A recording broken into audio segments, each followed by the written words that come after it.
Bienvenue sur les toits du Palais des Papes, ici en Avignon. Nous sommes au sommet de la Tour Saint-Laurent qui offre un aperçu, un panorama absolument extraordinaire. D'abord sur la ville elle-même, à nos pieds, avec toutes ses églises et ses clochers.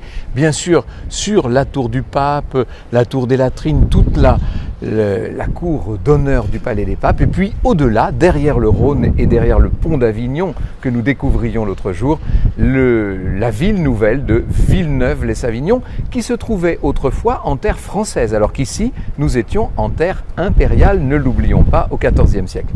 C'est sous le pontificat de Clément VI, ce pape tellement fastueux, que survient un événement dramatique. Nous sommes en 1348, ça c'est une date que vous devez retenir. 1348, c'est la grande peste noire, ce drame terrible qui va décimer l'Europe. Un tiers de la population européenne va mourir dans cette peste. La moitié de la population d'Avignon passe de vie à trépas. Ce sont partout des scènes d'horreur et la réaction du pape et de la curie, c'est de fermer toutes les portes du Palais des Papes. On vit ici en totale autarcie et ce qu'il y a d'extraordinaire, c'est que alors que la mort rôde partout en bas dans la ville, il n'y aura pas une seule victime à l'intérieur du Palais des Papes. Cette histoire et toutes les autres vous sont racontées dans le grand spectacle de Bruno Cellier, signé en tout cas par Bruno Cellier, mis en œuvre par Amaclio, un spectacle magnifique qui s'appelle Luminescence et qui vous fait revivre les riches et les moins riches heures de ce Palais des Papes. C'est tous les soirs à 21h15 en français,